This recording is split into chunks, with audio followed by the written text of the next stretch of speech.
ในชีวิตจริงๆในความที่ว่าสะสมซื้อของจ่ายของเกมเนี่ยเขาก็เรียนแบบมาจากชีวิตจริงนั่นแหละก็ถึงทำเป็นเกมขึ้นมาไม่ว่าจะเป็นเกมไปในการรบทำให้มันเหมือนจริงก็เหมือนทหารเขาไปออกรบจริงๆเกมค้าขายเกมฝึกทักษะชาวปัญญาเกมขายของเกมวางแผนต่างๆมันก็เป็นเรื่องที่จำลองมาจากชีวิตจริงให้มาอยู่ในเกมแล้วก็ให้เกิดเป็นความวิจิตรพิสดารเป็นเรื่องราวให้ชวนน่าติดตามให้ดื่มด่ำลงไปได้นี่อันนี้คือลักษณะของเกมท่านผู้ฟังเป็นวัตถุกรรมอย่างหนึ่งปัญหามันก็ไม่ได้มีอะไรในส่วนที่เป็นวัตถุกรรมหรอกท่านผู้ฟังเรื่องเวลาที่ติดแล้วเนี่ยมันอยู่ในเรื่องของกามที่อยู่ในจิตใจของเรากามวัตถุมันอยู่ข้างนอกเป็นวัตถุที่ทำให้เกิดกามนี่มันอยู่ในจิตใจของเราส่วนที่ให้ติดชนิดที่เรียกว่าเป็นปัญหาเลยเนี่ยมันคือเริ่มมีเรื่องของกามเพราะกามเป็นเหตุเพราะกามเป็นเครื่องก่อเพราะกามเป็นเครื่องบังคับให้กระทำบางทีพ่อแม่ทะเลาะกับลูกถึงขนาดว่าไม่คุยกันแบบทำร้ายทุบตีกันก็เพราะว่าเรื่องของกามในที่นี้คือเกมนั่นแหละเกมนี่แหละมันก็เป็นตัวให้ครอบครัวแบบทะเลาะกันได้แล้วก็ต้องมาทำความเข้าใจในประเด็นที่สองเพิ่มเติมจากเรื่องของมันคืออะไรเนี่ยเกมเนี่ยนะมันเป็นวัตถุกรรมขึ้นมามันเป็นวัตถุกรรมมาแล้วประเด็นที่สองก็คือว่าแล้วมันมาติดเข้ากับจิตใจของเราเนี่ยก็ด้วยเรื่องของกามในที่นี้คือเป็นกิเลสกามแล้วมันติดขึ้นมาแล้ววัตถุกรรมก็มีของมันนะตามความวิจิตรพิสดารของมันไปแล้วแต่เขาจะปรุงแต่งยังไงมีทั้งหมดส่วนที่มันจะเริ่มมาเป็นปัญหาคือกิเลสกามที่อยู่ในจิตใจของเราเริ่มเป็นปัญหายังไงก็มันก็เป็นปัญหาอยู่ในระดับที่ว่าคุณชอบระดับไหนมันติดระดับไหนนี่คือระดับในความที่ว่าติดในเกมเนี่ยเด็กเล็กเด็กโตหรือเด็กโหงบางคนที่เขาติดเกมเนี่ยจริงๆเขาก็ไม่ได้ติดแบบมีปัญหาแล้วก็ชอบเล่นเฉยๆอันนี้ก็ธรรมดานะกับประชาชนสมัยเป็นเด็กๆนี่ก็ชอบเล่นเหมือนกันใครๆก็ชอบทุกฟังโดยเฉพาะยิ่งเกมที่มันออกมาใหม่ๆท้าทายความสามารถเล่นแล้วแหมมันทำไมเราพลาดตรงนี้เราน่าจะทำได้คือมีความชอบอยู่แต่ว่าไม่ได้ติดนึบถึงขนาดว่ามีปัญหาชอบดูยังไงซึ่งบางทีเราก็ชอบร้องเพลงบางทีเราก็ชอบอ่านหนังสือบางทีเราก็ชอบพูดคุยไปในเรื่องนี้ลักษณะความที่ว่าอยู่ในที่ว่าชอบแต่ว่าไม่ได้ถึงขนาดว่าแบบควบคุมไม่ได้อันนี้ยังพอควบคุมได้ดูตรงไหนพุทธเจ้าว่าถึงเวลากินข้าวมันก็หยุดเล่นแล้วก็กินได้หรือถึงไปเรียนหนังสือถึงเวลาอ่านหนังสือคุณก็หยุดเล่นแล้วคุณก็ไปเรียนอ่านหนังสือทำกิจกรรมอื่นๆได้อันนี้ก็เรียกว่าไม่มีปัญหาคือพ่อแม่บางคนนี่ก็แบบว่าเกินไปนะเล่นนิดนึงก็แบบด่าก็จิกลูกอันนี้ก็ไม่ถูกอันนี้ก็เกินไปก็ต้องมีช่องว่างให้เขาพักบางทีเล่นเป็นการพักผ่อนคลายสมองบางคนชอบเกมลักษณะนี้แต่ไม่ชอบเกมลักษณะนั้นอันนี้มันมีอันนี้ไม่เป็นปัญหาเหมือนกับว่าเราก็ต้องกินข้าวแต่ไม่ได้กินยาเสพติดกินข้าวมันก็กินทุกวันอยู่แล้วก็ธรรมดาในระดับขั้นที่ว่าลึกขึ้นไปในความที่ว่าชอบนี่เราก็ใช้คำว่าแบบว่าคลั่งไคล้หลงไหลเพลิดเพลินไปคลั่งไคล้หลงไหลเพลิดเพลินไปเนี่ยคือลักษณะที่เริ่มจะควบคุมตัวเองไม่ได้ละที่บอกว่าเล่นสักชั่วโมงหนึ่งก็พอนะทีนี้พอมันถึงชั่วโมงแล้วเนี่ยก็เอาหน้าขอต่ออีกนิดนึงหน้าเนี่ยมันจะเริ่มเพลินยืดไปจากชั่วโมงหนึ่งใช่ไหมฟาดไปนู่น3 ชั่วโมงอีก3 ชั่วโมงหรือว่าจะเล่นชั่วโมงหนึ่งอีก2 ชั่วโมงนี่จะไปอ่านหนังสือแหมแต่มันยังไม่ชนะเลยนิดเดียวต่อไปนี่4 ชั่วโมง5 ชั่วโมงอันนี้ก็เริ่มเพลิดเพลินหลงไหลคลั่งไคล้ไปแล้วเริ่มที่จะควบคุมไม่ได้เสียการควบคุมตนเองถึงเวลากิน โอ้ก็แบบว่าเด็กไปกินไม่กินหรือจะกินก็ต้องตักมากินหน้าจอนี่เริ่มเสียการควบคุมตัวเองมีความเพลิดเพลินหลงไหลคลั่งไคล้ไปนี่คือในระดับที่สองพูดก็พูดนะทุกฟังมันก็ไม่ได้เกิดขึ้นเฉพาะเกมอย่างเดียวหรอกมันก็คลั่งไคล้งานบางคนก็บอกว่า workaholic ติดงานชอบนี่ทำงานแบบชนิดไม่เป็นเวลามันทำงานตลอด24ชั่วโมงคิดงานตลอดไม่ได้จะคิดนึกถึงเรื่องบุญกุศลทำทานทำสมาธิอะไรเลยนี่บางคนก็บ้าคลั่งไคล้หลงไหลเพลิดเพลินไม่ใช่เฉพาะเกมฝังได้ทุกอย่างสิ่งที่เป็นกามเนี่ยมันได้หมดในที่นี้เรากำลังพูดถึงบริบทที่มันมาใน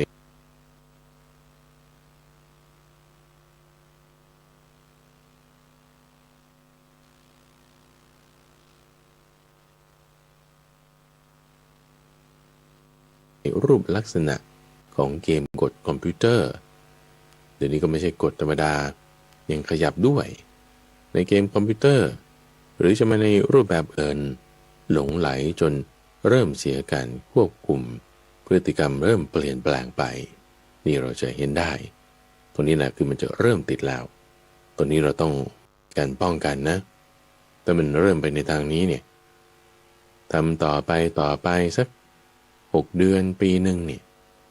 มันจะเริ่มไปถึงในระดับที่3ในระดับที่3นี่ก็คือว่าถึงขั้นติดแล้วก็คือเสียการควบคุมพฤติกรรมเปลี่ยนแปลงไปขึ้นอย่างมากจากที่ว่า1 ชั่วโมงยืดไปเป็น3 ชั่วโมงเนี่ยมันฟาดขึ้นต่อไปเป็น6 ชั่วโมงบางทีข้ามวันข้ามคืนนะพ่อแม่ไม่มาดูข้ามคืนไปเลยถ้าถูกบังคับก็จะเริ่มมีพฤติกรรมก้าวร้าวพฤติกรรมที่ก้าวร้าวขึ้นมานี่ถึงขนาดว่าหนีโรงเรียนโกหกลงมือลงไม้แยกตัวเก็บตัวต่อต้านนี่มีหลายอย่างพฤติกรรมที่ออกมา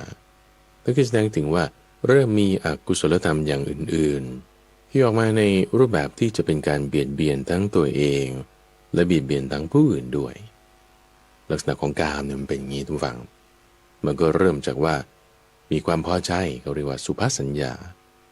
ตั้งความพอใจตั้งความยินดีไว้ในสิ่งนี้มันก็มีกามฉันทะเป็นสุภสัญญาเกิดขึ้นมีกามฉันทะเนี่ยจิตทำสมาธิให้ได้ยากอยู่แล้วเป็นนิวรณ์อย่างหนึ่งเอาพัฒนาต่อไปเรื่อยๆไม่รู้จักละมันก็เริ่มขึ้นกลายมาเป็นความหลงไหลเพลิดเพลินคลั่งไคล้การเบียดเบียนก็ขยายจากในจิตน้อยๆเป็นการมฉันทะขึ้นมาเริ่มเป็นการเบียดเบียนตนเองเบียดเบียนตนเองในลักษณะที่ว่าให้ตนเองเสียเวลาให้ตนเองเสียจากการงานอย่างอื่นเริ่มเบียดเบียนตนเองให้เสียนิสัยที่ดีๆในการที่เรารู้จักควบคุมเวลาได้ก็เริ่มเสียไปเบียดเบียนตนเองไปจนถึงในระดับที่3ที่ว่าเริ่มขยายเป็นการเบียดเบียนคนอื่นไปต่อด้วยก้าวร้าวทุบตีหนีโรงเรียนโกหกผลการเรียนตกทำกิจกรรมอะไรก็ไม่สนถูกห้ามครับก็ต่อต้าน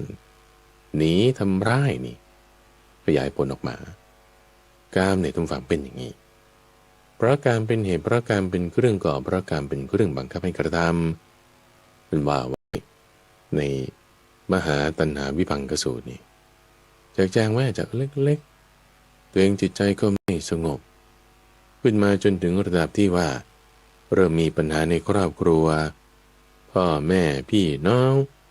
ทะเลาะทุบตีกันมันไม่ได้หยุดแค่นี้ทุกฝั่งกามนี่มันขยายผลขึ้นไปถึงขนาดว่าเป็นสงครามในประเทศแบ่งแยกเป็นสีนั้นฝ่ายนี้ก๊กนั้นพวกนี้มุ่งเข้าทำร้ายกันก็ด้วยวาจาซะก่อนเสร็จแล้วก็มุ่งทำร้ายกันก็ด้วยกำลังทางกายไม่ใช่แค่จำกัดวงอยู่ในประเทศยังขยายออกไปเป็นต่างประเทศสงครามระหว่างประเทศก็เกิดขึ้นจากกามเพราะฉะนั้นถ้าเราดูในปัญหานี้เนี่ยแม้แต่ผู้ใหญ่เองนะท่านผู้ฟังผู้ใหญ่ที่ ติดการทำงานหรือบางคนติดการพนันบางคนถึงขนาดว่าเล่นเกมการพนันออนไลน์อย่างนี้หรือว่าดูสื่อลามกที่มันมีสื่อที่บอกว่ายั่วยวนมากๆนี่แล้วติดนี่ดูเป็นชั่วโมงนี่อันนี้คือลักษณะเดียวกันเลยไม่ต่างอะไรกันกับเด็กติดเกมระดับความหนักหน่วงของมันก็ยังมี3ระดับอย่างที่ว่าประเด็นถัดไปในข้อที่3อันนี้ข้อแรกเราพูดไปแล้วว่ามันคือเรื่องกามประเด็นที่2เราพูดถึงเรื่องของความหนักเบาระดับที่มันยังพอจะควบคุมได้ไหมหรือเสียการควบคุมหรือถึงขนาดว่าเบียดเบียนคนอื่นไปเป็นในวงกว้างนี่คือประเด็นที่2ต่อมาเราพูดถึงประเด็นที่3ก็คือว่าแล้วเราจะแก้ไขเรื่องราวต่างๆเหล่านี้อย่างไรคือพอเรามีลูกหลานหรือแม้แต่ตัวเราเองที่ว่าถ้าเราติดเกมหรือแม้บางทีพ่อแม่เราติดเกมเราจะแก้ไขในระดับนี้อย่างไรก็อยู่ที่ว่าคุณติดระดับไหนถ้าติดในระดับที่ว่ายังควบคุมได้ก็ชอบเฉยๆไม่ได้ถึงขนาดว่าเสียการควบคุมตัวเองอันนี้ก็เลือกให้มันถูกแต่คือจริงๆเกมเนี่ยถ้าเราเลือกให้ถูกนะท่านฟังมันเป็นประโยชน์ด้วยเป็นการพักผ่อนด้วยคือบางคนทำงานมาก็เหน็ดเหนื่อยแล้วใช่ไหมบางทีก็มานั่งเล่นเกมนิดๆหน่อยๆฝึกสมองทำงานบางทีมันใช้สมองส่วนหนึ่งพอมาเล่นเกมฝึกใช้สมองอีกส่วนหนึ่งสมองมันก็ไม่เครียดขึ้นมาคือจะทำงานเกี่ยวกับเรื่องตัวเลขคิดอ่านการงานดีไซน์อะไรที่เป็นระบบพอมาเล่นเกมมันก็มาเล่นเกมวาดรูปเล่นเกมระบายสีเล่นเกมศิลปะไปมันก็ทำให้สมองได้รับการผ่อนคลายไปในระดับหนึ่งหรือบางคนเครียดเรื่องงานดีไซน์ต้องออกแบบนั่นนี่ใช้สมองอีกส่วนหนึ่งพอมาเล่นเกมก็มาเล่นเกมเกี่ยวกับความจำแปลภาษาคิดเลขจับคู่พวกนี้มันก็ใช้ทักษะสมองอีกด้านหนึ่งมันก็ดีตอนนี้ทั้งนั้นก็อยู่ในบริบทที่พูดถึงว่าคุณควบคุมได้นะเล่นสัก10 นาทีพอสบายเลิกเปลี่ยนหรือไม่ก็ไปทำกิจกรรมอย่างอื่นอันนี้ก็ไม่ต้องแก้อะไรท่านฟังก็สามารถทำได้ดีด้วยซ้ำรู้จักที่จะบริหารจัดการนำเอามันมาใช้งานให้เกิดประโยชน์นี่เราเห็นผู้ใหญ่บางคนท่านฟังมีมือถือใช่ปะแล้วคุณก็ไปเวลาอะไรว่างๆอย่างเงี้ยนั่งรออยู่ป้ายรถเมล์หรือรอประชุมอย่างเงี้ยคุณก็เปิดขึ้นมา Candy Crush หรืออะไรที่แบบว่าเป็นเกมเพชรเป็นคุณเอามาจับคู่กันหมุนปึ้งบ้างนี่ก็เล่นอย่างเงี้ยตลอดแต่พอถึงเวลาประชุมคุณเลิกได้อันนี้ก็คืออยู่ในระดับแรกที่ว่าจะก้ำกึ่งไปในการติดเป็นรูปแบบของเพลิดเพลินหลงไหลคลั่งไคล้ไปขึ้นไปในระดับที่2อยู่ทั้งนี้ทั้งนั้นในระดับที่2ที่เมื่อจะเริ่มเพลิดเพลินไปละเริ่มจะแบบว่ายืดเวลาออกไปหรือถึงขนาดทำให้เสียบุคลิกก้มหน้าอยู่ตลอดเวลาอันนี้จะต้องมีการที่เริ่มจำกัดเวลาเริ่มให้มีการควบคุมตนเองจำกัดเวลาควบคุมตนเองเพื่อให้นิสัยดีๆนะมันกลับมาการติดในระดับที่2ระหว่างที่ว่าเพลิดเพลินหลงไหลคลั่งไคล้เนี่ยเสียประโยชน์ของตนเองเนี่ยคือว่าอุปนิสัยที่ดีๆนิสัยที่ดีๆพฤติกรรมที่ดีๆของเราเนี่ยมันเริ่มเปลี่ยนแปลงไปอันนี้คือความดีของเราเนี่ยมันลดลงความดีคือกุศลธรรมอย่างใดอย่างหนึ่ง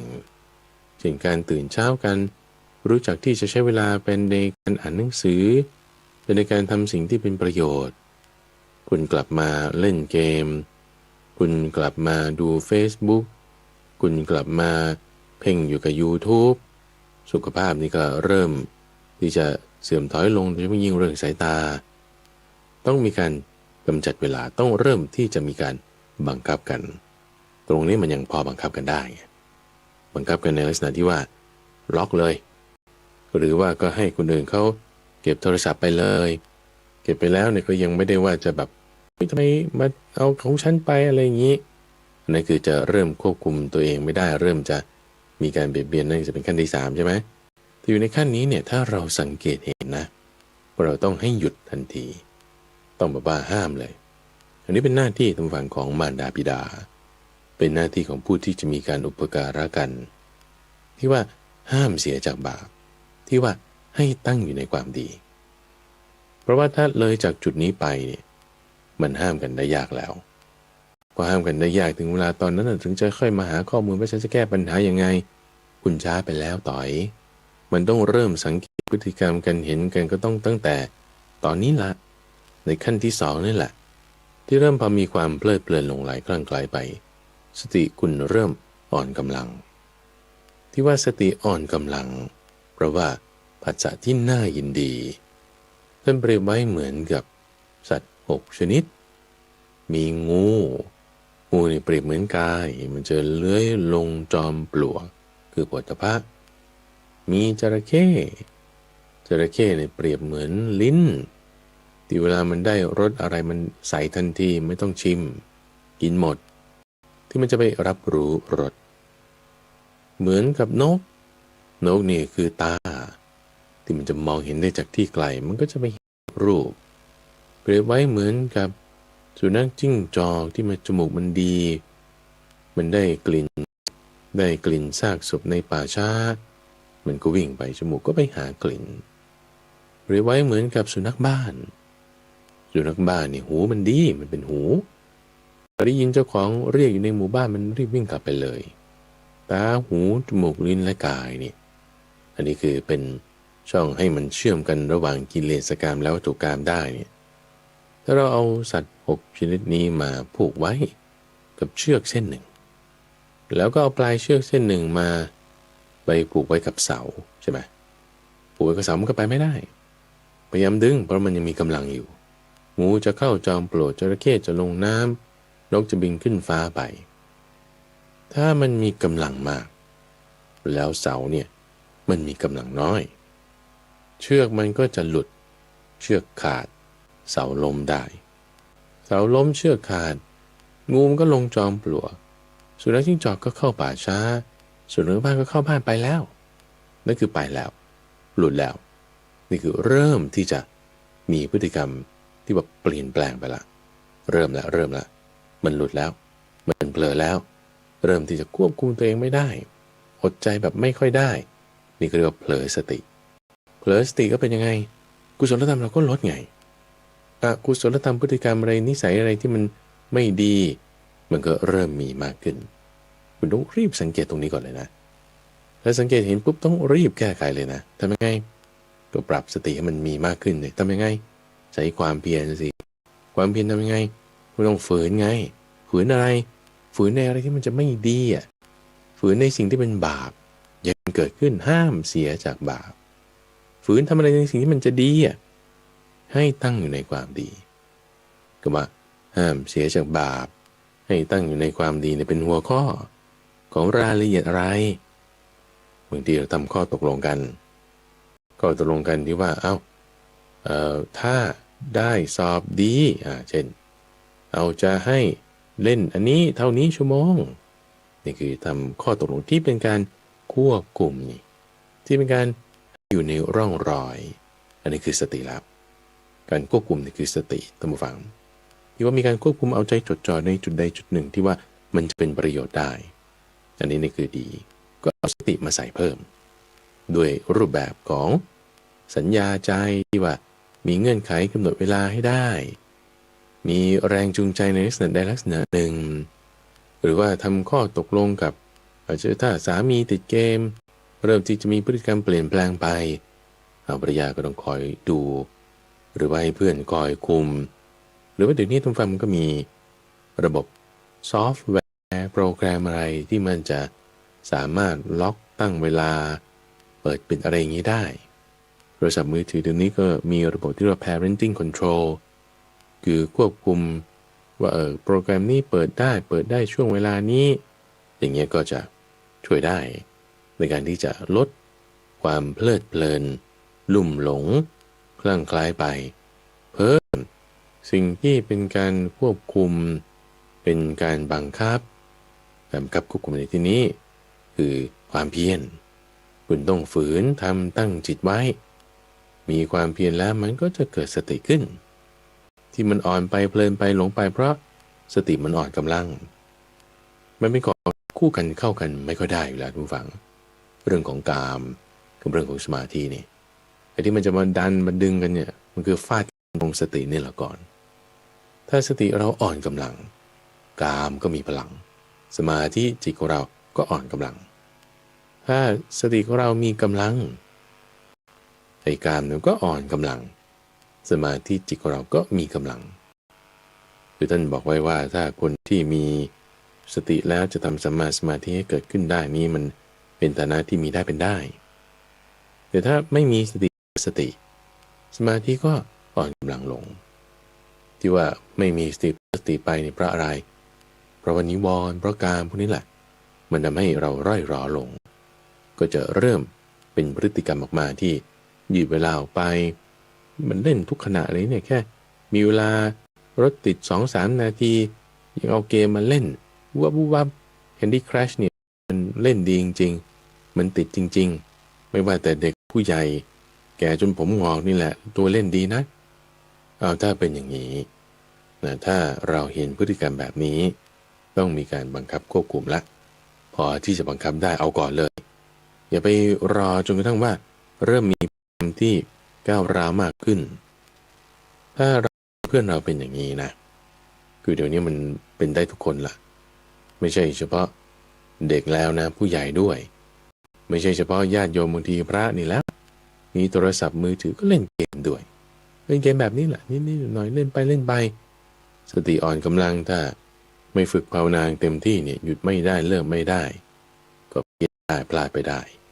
ต้องควบคุมก่อนละแต่เราเห็นเราปรารถนาดีกับเพื่อน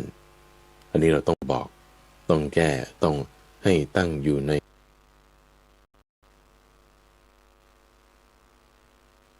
ความดี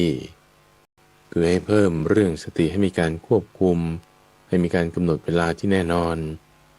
ให้ห้ามเสียจากบาปคือลดเรื่องของการลดเรื่องของความผิดพลาดในนิสัยต่างๆที่ไม่ดีที่มันจะเกิดขึ้นสร้างสมความดีคือสิ่งที่เป็นนิสัยที่ดีการควบคุมตัวเองได้สติพวกนี้พัฒนาเปลี่ยนแปลงเอาเพราะฉะนั้นในลักษณะการติดแบบที่สองเนี่ยที่ว่าเป็นลักษณะความเพลิดเพลินลุ่มหลงคลั่งไคล้เนี่ยที่พอบอกได้มีมาตรการอะไรต่างๆมาตรการตัวอย่างเช่นว่าพ่อแม่เนี่ยอย่าทำเป็นตัวอย่างในการที่ให้ลูกเห็นในเล่นเกมหรือต้องมีการกำหนดไว้ว่าเอาอ่านหนังสือ2 ชั่วโมงนะเล่นได้30 นาทีนั่นแลกกันเอาความดีมาแลกความเพลินตรงนี้สักหน่อยหนึ่งแล้วก็ค่อยลดสัดส่วนลงเกมที่เล่นเนี่ยก็ต้องเป็นเกมลักษณะที่เป็นเกมบริหาร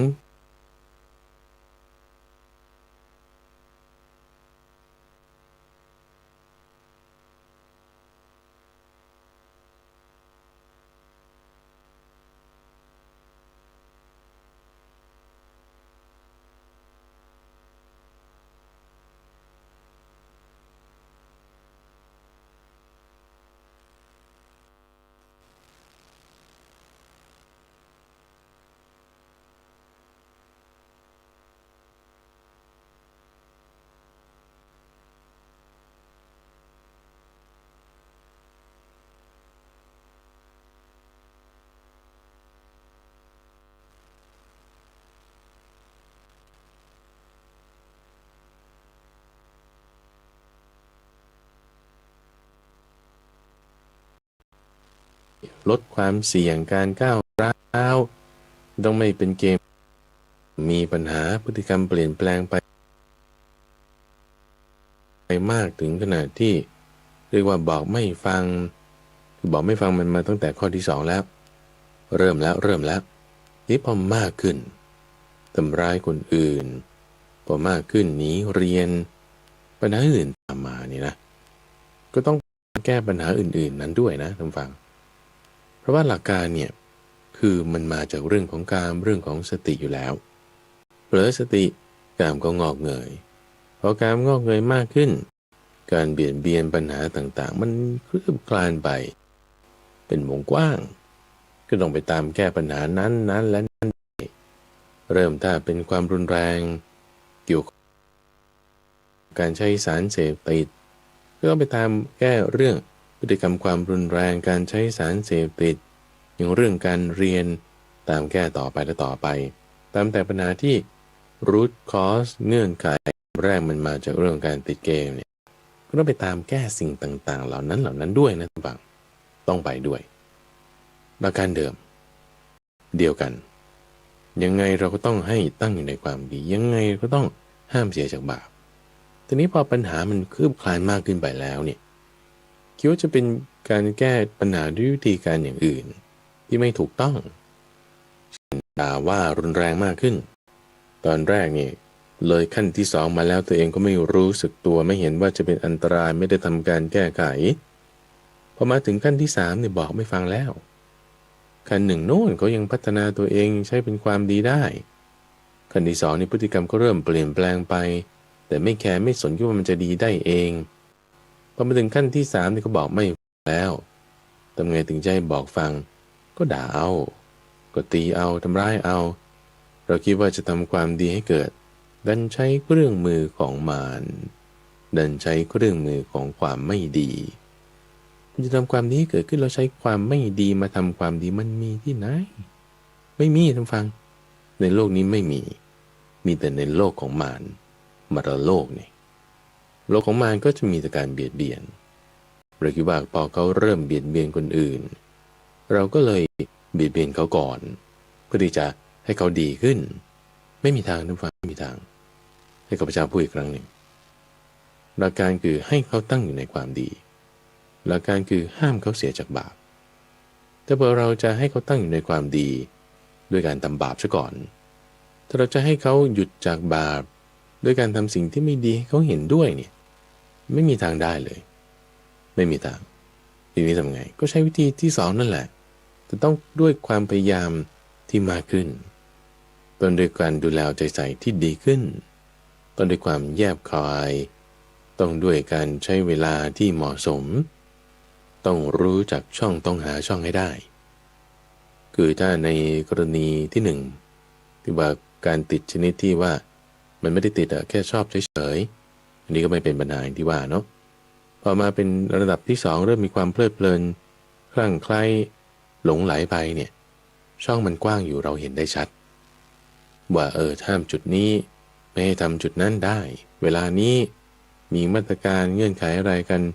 คุยกันได้ช่องมันมีเปิดกว้างอยู่เห็นได้แต่พอติดมากขึ้นเริ่มเบียดเบียนเนี่ยช่องนี้ปิดหมดเลยตรงเรื่องการเรียนก็ปิดคุณครูก็ปิดเพื่อนก็ปิดเพื่อนนี่ก็ติดด้วยโอ้ทำไงเนี่ย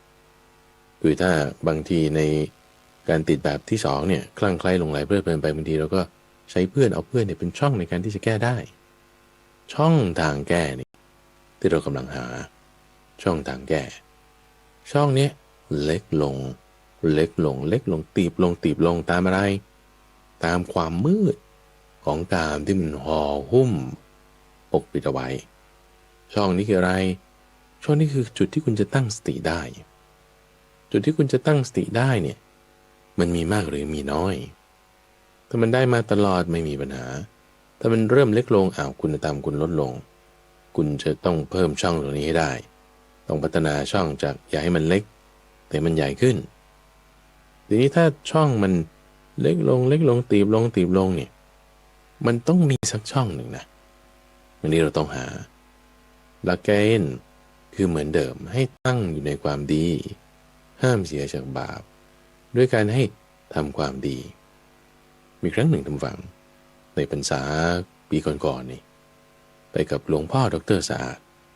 เป็นครูบาอาจารย์อยู่ที่วัดป่าดอนไฮโซก็ไปเดินตรวจวัดกันมีวาระหนึ่งก็ได้เห็นพระใหม่เขาไปกวาดลานวัดทำตามหน้าที่อะไรอย่างดีภิกษุสงฆ์ในพรรษานั้นก็มีความสามัคคีกันพวกเราพระใหม่ก็เดินมาบางทีพระใหม่บางทีก็มีพฤติกรรมอะไรที่ยังไม่เรียบร้อยบ้างมีวาระหนึ่งก็เดินคุยกันมาเสียงดังเลยข้าพเจ้าก็จะเข้าไปเตือ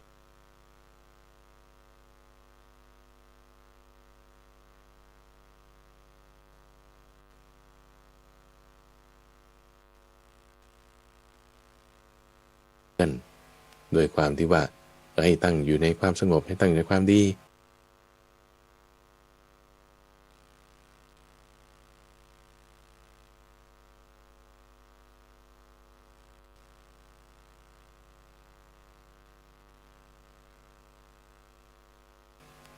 วงพ่อนี่ท่านก็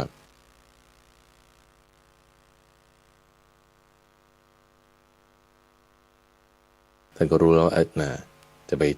ทำเรื่องนี้แน่ก็เลยคนนะไม่ใช่ควายเนี่ยแต่มันเห็นข้าวได้กลิ่นข้าวเนี่ยมันอยากกินไหนต้องบอกแก้มันเวลานั้นเลยเพราะอะไรควายมันโง่บูฟังแต่ได้ใช้มันเป็นอย่างนี้มันถ้าจะแบบว่าให้มันมาอยู่ในคอกแล้วก็ไปพูดกับมันฟังว่าไอ้ทุยเอ้ยเวลาที่เดินอยู่บนคันนาเนี่ยอย่ากินข้าวเขานะไอ้ทุยมันจะรู้เรื่องไหมท่านฟังมันไม่รู้เรื่องบางทีสุนัขฉลาดกว่า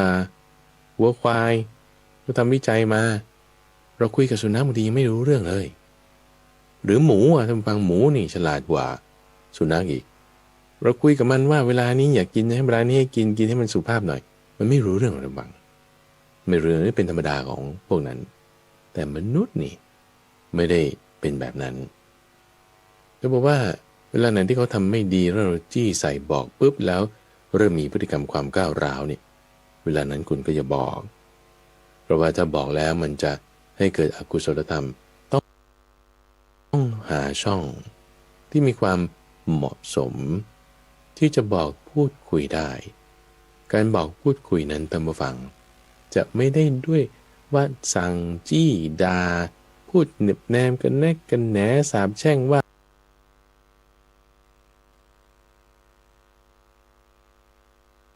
เนี่ยถ้าเล่นขนาดนี้แล้วจะไปทำการงานได้ยังไงชีวิตจะเป็นยังไงผลการเรียนก็แย่ตกตามนี่แช่งแล้วนะนี่คุณมีคำพูดที่เป็นอกุศลธรรมนะคุณคิดว่าจะให้เขาเลิกแต่ด่าเขาสาปแช่งเขาไหนกุศลธรรมไหนตัวอย่างไม่มียิ่งนำซ้ำจะผลักดันให้เขาก็ไปคบกับเพื่อนที่ไม่ดีด้วยซ้ำหนักหน้าเข้าทำไมแม่กูเป็นอย่างนี้วะทำไมเมียกูเป็นอย่างนี้วะพอเริ่มหนักหน้าเขาก็ไปหากลุ่มเพื่อนเดียวมาย้อมใจกันทำยังไงก็ใช้สารเสพติดเพิ่มด้วยใช้การพนันเพิ่มด้วยใช้อะไรที่มันจะเพลิดเพลินลุ่มหลงไปเพื่อที่จะระงับทุกขเวทนาที่เกิดขึ้นคนเราเนี่ยท่านฟังมันมีทุกข์อยู่แล้วจะไปหาทุกข์มาทับถมตัวเองทำไมอย่างโง่ก็มีทุกข์อยู่แล้วคนที่ว่าติดเกมเนี่ยราคะการมันท่วมทับจะไปเอาทุกข์อย่างอื่นมาท่วมทับมันยิ่งสร้างปัญหากันทำยังไงท่านฟังก็หาเวลาที่จิตใจเขาจะมีความนุ่มนวลมีความอ่อนเหมาะมีความที่ว่าจะบอกได้บอกเนี่ยแสดงเนี่ยทำเนี่ยก็ต้องปริมาณที่พอเหมาะพอสมก็จะคือสมมติว่าถ้าเราพูดถึงความดีงามระดับที่ว่าบวชเลยลูกเข้านิพพานเลยพี่ทำอย่างนี้มันจะดีมันก็ใหญ่เกินไปพอชิ้นใหญ่เกินไปมันเคี้ยวไม่ลงมันเข้าไม่ได้รูมันเล็กนิดเดียวรูเข็มเล็กนิดเดียวคุณจะใส่ช้างเข้าไปเหรอไม่ได้ก็เอาได้นี่แหละเข้าไปก่อนช่างไม้เขาจะมีเทคนิคของช่างไม้ทุกฝั่งพระพุทธเจ้าเปรียบเทียบไว้ว่าเขาก็จะเอาลิ่มสลักอันเล็กเพื่อที่จะตอกดันลิ่มสลักอันใหญ่ให้มันต่อไปและต่อไปได้เขาจะมีเทคนิคของเขาเช่นเดียวกันถ้าบอกว่าปัญหามันขึ้นมาในระดับที่เรียกว่ามีพฤติกรรมก้าวร้าวต่อต้านแข็งกระด้างขยายวงไปในการเบียดเบียนคนอื่นด้วยแล้วเนี่ยโหช่องไม่มีเลยทำยังไงดีเอาลองหาดูมันมีอยู่นั่นแหละคือถ้าคนไม่มีช่องทำความชั่วสุดๆแล้วนันตริยกรรมนะแต่ถ้ามันยังไม่สุดนี่คือยังไม่ได้ทำอนันตริยกรรมฆ่าพ่อฆ่าแม่ฆ่าพระอรหันต์ทำสงฆ์แต่กันนี่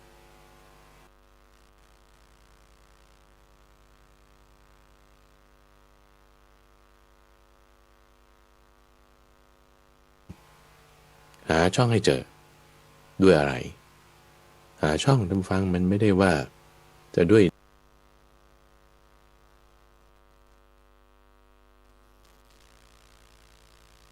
แบบลูกลวกแต่ต้องละเอียดรอบคอบนุ่มนวลจิตใจต้องงดงามจิตต้องมีกรุณาเขาทุกไปทับถมเขาใครจะเอาหาดูดีๆจะหาเจอได้จิตต้องมีความกรุณา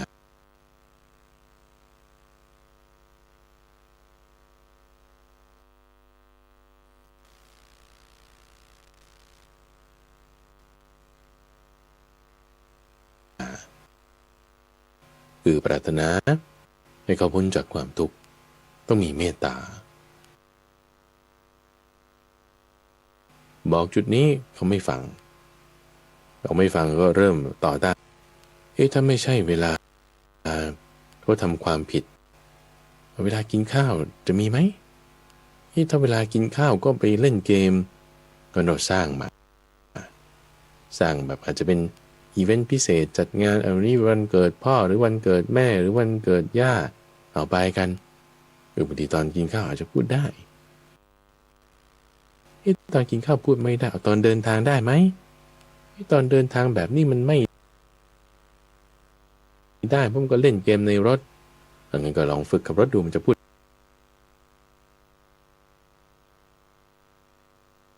ได้ไหมมันต้องมีช่องเราต้องหาช่องสำคัญนะตรงฝั่งจะหาช่องได้เนี่ย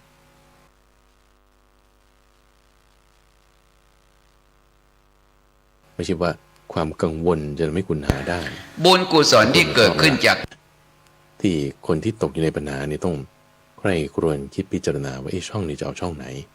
ที่จะให้เกิดกุศลธรรมได้เราจะเอากุศลธรรมแทรกไปตามช่องก็อย่าเอาชิ้นใหญ่เกินไปก็ต้องเอาชิ้นที่พอประมาณชิ้นที่ต่อไปและต่อไปได้อายุตัวอย่างนั้นฟังสมมติว่าติดเกมมากๆเลยแล้วก็แบบว่าเป็นหนังสือไม่ไปด้วยแล้วก็แบบว่าฟังใครก็ไม่ฟังเอาฟังแต่แฟนอย่างเดียวอย่างเงี้ยหรือฟังแต่เพื่อนคนนี้อย่างเดียวเราอาจจะไปคุยกับเพื่อนคนนี้ว่าด้วยเงื่อนไขแบบใดแบบหนึ่ง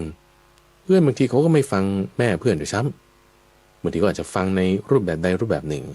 เราก็ชวนกันไปสักที่ใดที่หนึ่งที่ไม่แบบว่า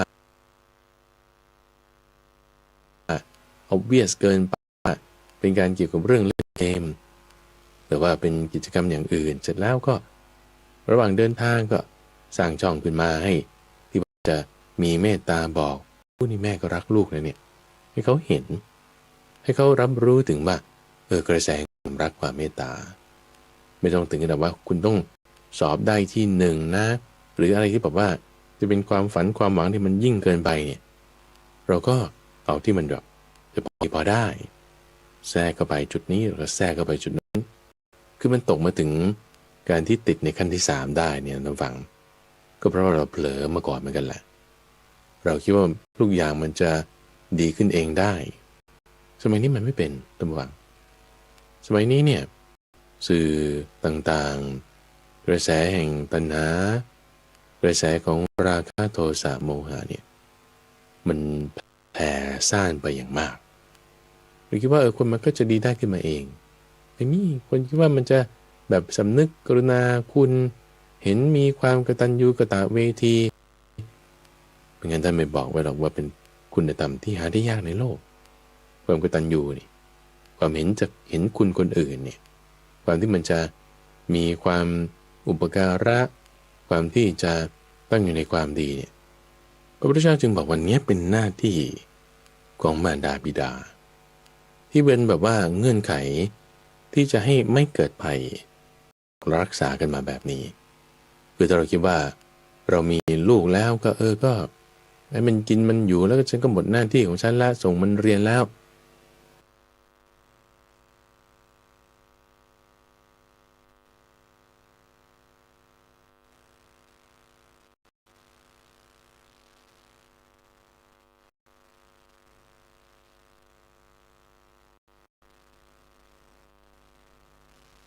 นี่คิดผิดไม่ถูกต้องหน้าที่ไม่ถูกเราจะมีไม่ได้ด้วยศาสตราคำนี้เป็นหัวข้อของรายละเอียดก็คือจะไปตีใช้ศาสตราใช้ไม้เรียวไม่ได้ไปด่าว่านั่นคืออาทยาคุณมีที่ไหนไม่มีว่าจะเอาเครื่องมือของมารไปแก้ไขจิตใจที่เป็นมารยิ่งเป็นการเอาอาวุธให้เขาได้ซ้ำอย่างเอามีดที่เอาด้านด้ามให้ไปด้วยเพราะอะไรเห็นตัวอย่างว่าแม่พูดอย่างนี้ได้คนนี้พูดอย่างนี้ได้ฉันก็ทำบ้าง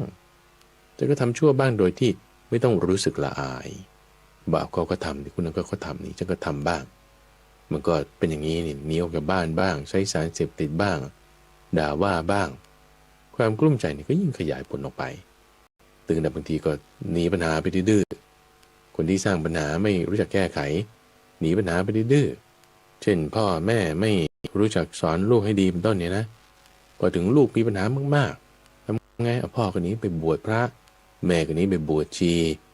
ลูกก็อยู่กับเพื่อนยิ่งเป็นปัญหาสังคมหนักเข้าทำไงทีนี้ก็จะทำหน้าที่ในการอุปการะผู้อื่นในการที่ให้ตั้งอยู่ในความดีห้ามเสียจากบาปถ้าเจอสิ่งนั้นหรือเจอเหตุการณ์ที่จะให้เขาพลิกผันได้ก็จะดีขึ้นมาทั้งนี้ทั้งนั้นท่านฟังสิ่งนั้นบางทีมันก็เกิดขึ้นได้ในนรกนั่นแหละคือถ้าคนทำชั่วทำไม่ดีไปตกนรกในนิพพานเขาก็ทำหน้าที่ของเขาบางทีคนที่ถูกทำร้ายทุบตีตัดนรกเขาคิดได้ขึ้นมาอย่างระลึกถึงความดีได้ทุกคนในท่านฟังที่เกิดมาในโลกนี้เนี่ยนะมันมีความดีอยู่ไม่งั้นคุณไม่มีบุญจะมาเกิดมาเป็นมนุษย์อยู่ในสมัยที่ยังมีคำสอนของพระพุทธเจ้าได้หรอกคำสอนของพระพุทธเจ้าตอนนี้ยังมีอยู่การปฏิบัติดีปฏิบัติชอบยังมีอยู่เราเกิดมาเป็นมนุษย์รู้ทำคำสอนได้ไม่ใช่เรื่องฟลุกไม่ใช่เรื่องที่ว่าเป็นไปได้ง่ายๆคือพูดให้ถูกก็คือไม่ใช่ไม่มีบุญไม่ใช่ว่ามันจะมีแต่บาปเยอะผมจนแก้ไขไม่ได้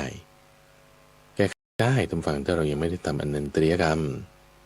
แต่ไม่ได้ว่าเรื่องติดเกมจนถึงขนาดฆ่าพ่อฆ่าแม่แล้วเนี่ย